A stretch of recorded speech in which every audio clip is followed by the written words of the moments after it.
What's up, y'all? You know that old saying, when it rains, it pours, or like when you don't do something for a long time, all of a sudden you have to do it again to a large extent, and it makes you remember what you had to do and how to do it.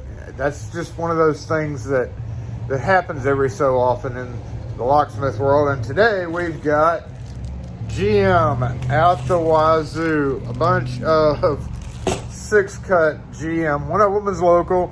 The other bags are from out of state. From a video that we did, some random video on GM, they contacted us, and we do that. Apparently they could not find anybody locally to do what they needed to do, what we're going to do in this video, but the other one is the local, so we have to make the key for one trunk lock, and then we have to rekey and make keys for a bunch of other GM cylinders for 2 different cars. All of them, it's like we got a 65, a 68, or a 69, and this is a 65. So let's go ahead and knock out this 65 Pontiac Ventura trunk lock. All right, turns out I'm short on GM caps. I'm pretty sure I've got them in one of my field kits, and I haven't found my metal rekeying kit yet. Maybe they're in here. I think that's a cylinder.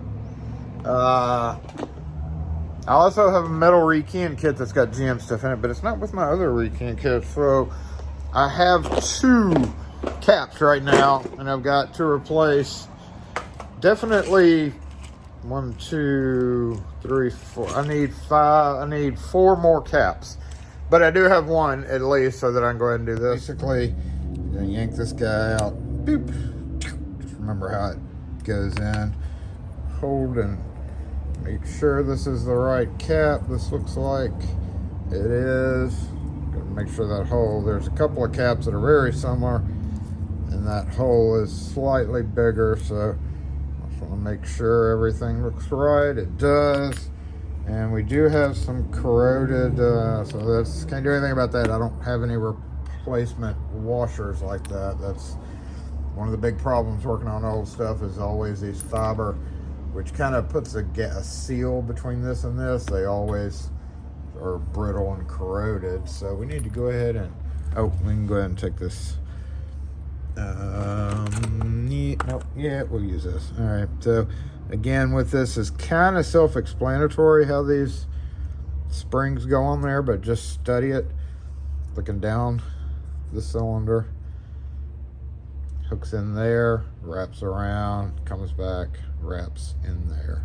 So to take this guy off, we're just gonna take this, pull it, and just wait. Remember what I said. You always forget what you're doing.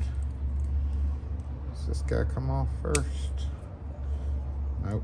I think it was this guy, if I remember correctly. Well, actually, hold on. We may be able to, there ain't a code on this, is there? No, the other customer has one with a code on it. Anyway, trunks, usually door locks and stuff definitely don't. We need the face cap removal pliers. This is always that jarring, the shocking, okay? Hey, the shocking part to some people.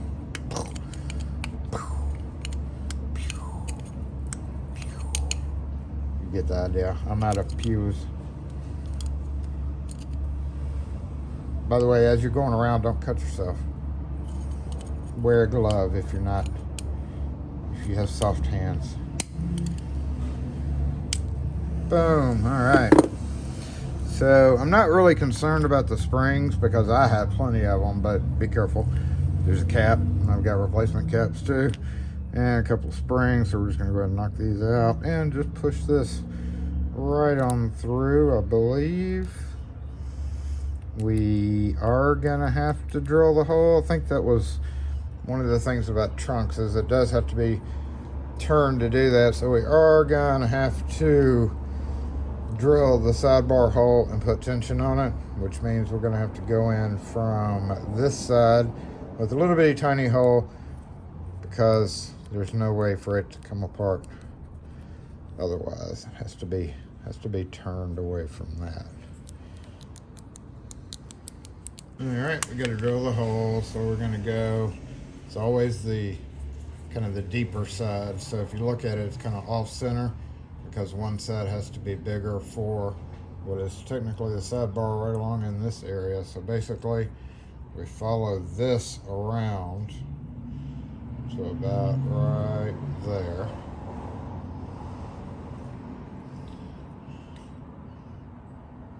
I'm doing this through the camera, so let's move that up just a bit to get it a little more centered.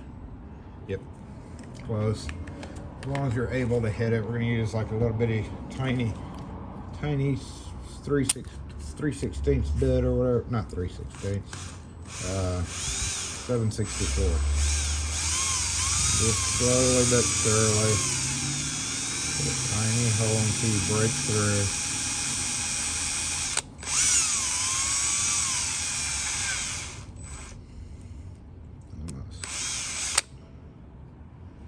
Yep, broken through.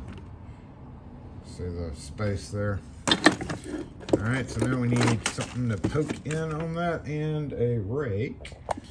Okay, now that we have the hole there, I'm gonna go ahead and just find a poker, put tension on it. The problem is holding it now. I could put it in a vise, you know, and do it that way.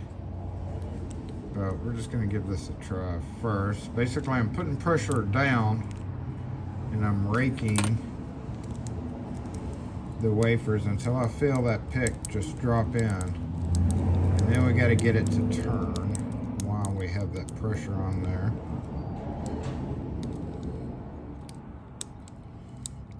So I felt it drop a little bit there. Drop it a little bit more, a little bit more.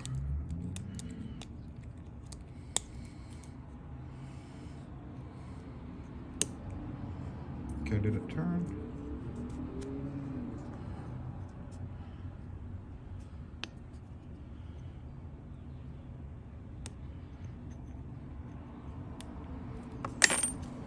There it goes. A little bit hard to maneuver, but we do have it picked, and then once we get it to a certain position, it comes out.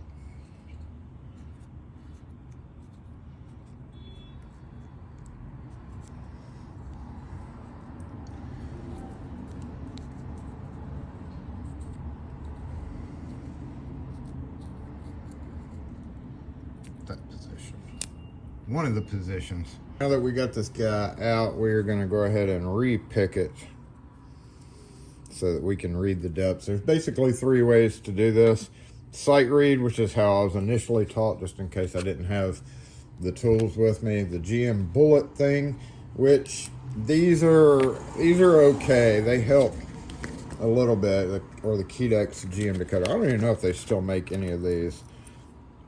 But basically this is, you press it down in there, and I'll show you here. But really you can pretty much kind of figure out the approximate depths by just looking down in there. So basically we're going to put pressure on that and get it picked again. Just rake. Maybe push up some of these that are sticky. I think this back one was the problem. See how it's not going down on the back there? I don't know what's going on with that back wafer. Doesn't want to fall into position. Oh, there we go. All right, we got the sidebar fully depressed. And if we look in there, we can see kind of the relative heights. So these 2 are deeper in there. These are shallower. So we got deep cuts and then more shallow cuts, and then one looks like about halfway. So if you didn't have any of these special tools, basically you can kind of make your own with, you know, even a broken pick. You can take the pick, stick it in there, shave it down to size, obviously, scribe little lines in it, and it'll tell you. So that's really the easiest way to do it. But if you measure each one out, you can tell the depth of each one. You can do that with anything, really, that's small enough to get down in that hole. If I was looking at this one and trying to sight read it, I would say that we have something like 4. Those two look equal. These two look equal. That one looks a little bit higher, and that one's really close to the top. So basing it off this, we're going to say that's a 1. These two are right under that, so that's 2, 2. That's definitely either a 2 or a 1. So we're just going to cut shallow because you can always cut the key deeper. So that's 1, 2, 2. Looking at this, and then looking at this one, looks like this one is a little bit higher. Hold on.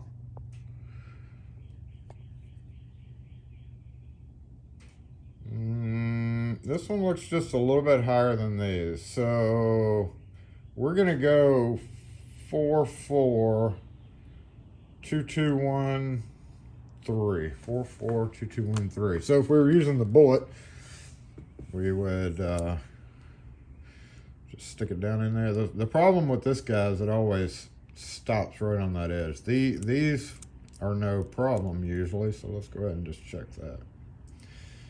All right, 3. The line should just be visible above it, so if you're holding it like that. Okay, that's going to be a 4, 4,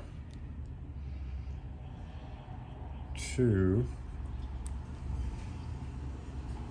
2, 1,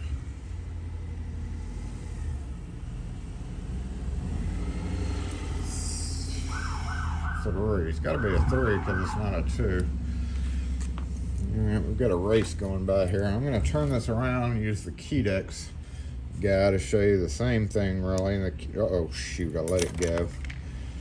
Hand got cramped up.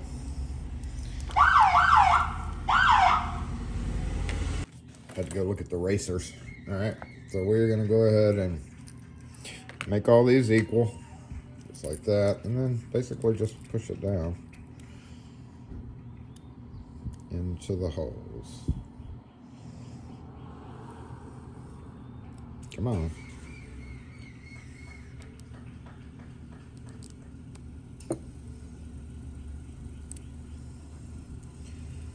Well, that ain't right. And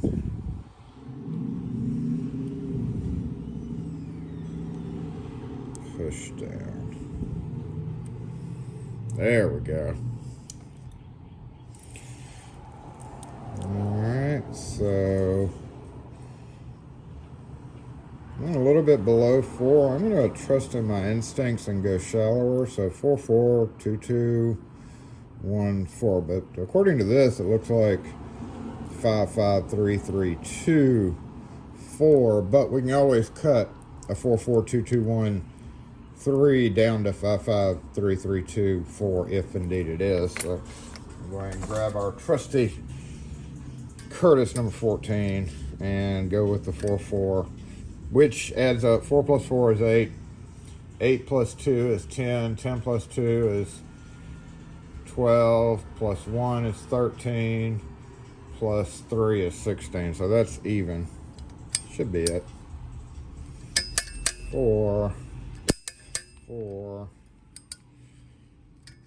2, 2, 1, and what did I say? 3. Let's get that little brush off and stick around and see if that's it. That's it. Always go shallow because you can cut deeper. Put this back in there. Check it. Yep. Put our little things back in here, little springs. Make sure get back in there. Make sure the spring cap is okay. Looks like it is. I've got tons of these, so if I really needed to, I could switch it out.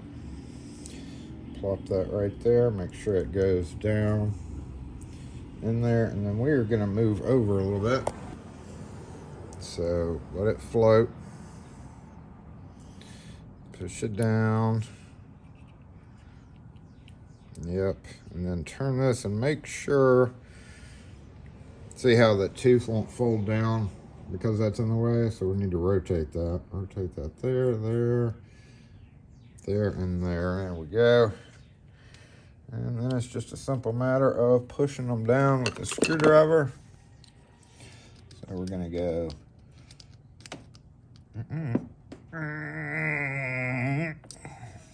Yep.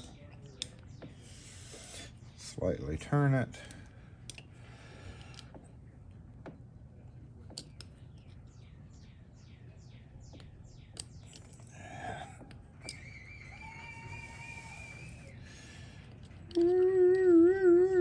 Slightly turn that again.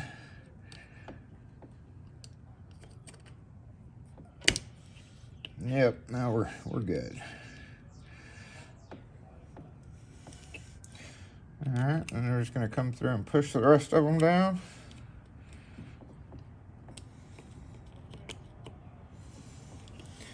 And at this point, we're just gonna give it a little tappy tap on each one. So it'll be smooth up against the body of the vehicle.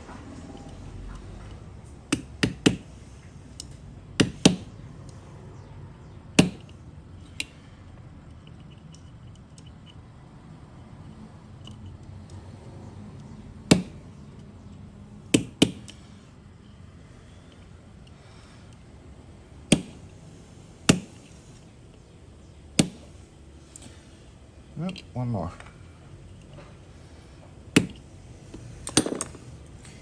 Okay, we're gonna try our key again. Make sure it assembled correctly. Yay. Spring, remember how it goes on. Let's see, it goes this way. Nope. No, it hooks in right there. So yep, there we go. Get it in. Get it in there. Make sure that hooks on right there. And then we're gonna bring this guy around.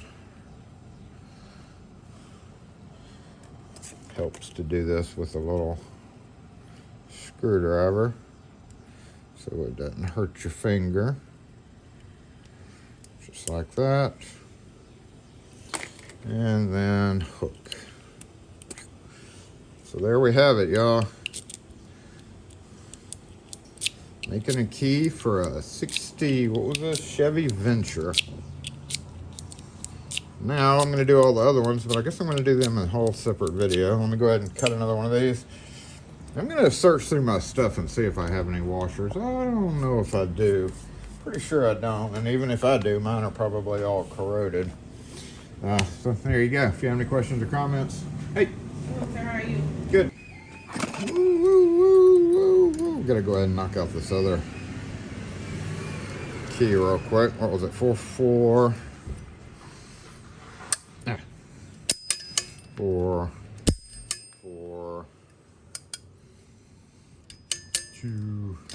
2.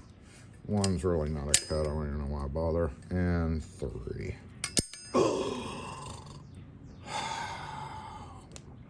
I got carried away.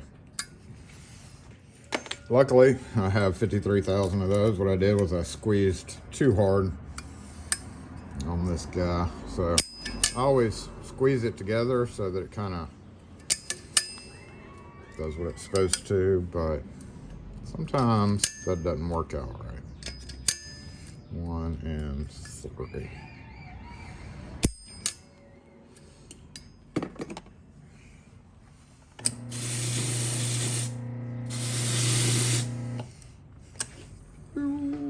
Okay. That's it. And as I was saying, thanks again for watching. We'll catch y'all next video. Oh, in case you're wondering, you don't have to worry about that. As long as you don't have a huge hole, you know, it's not going to hurt anything.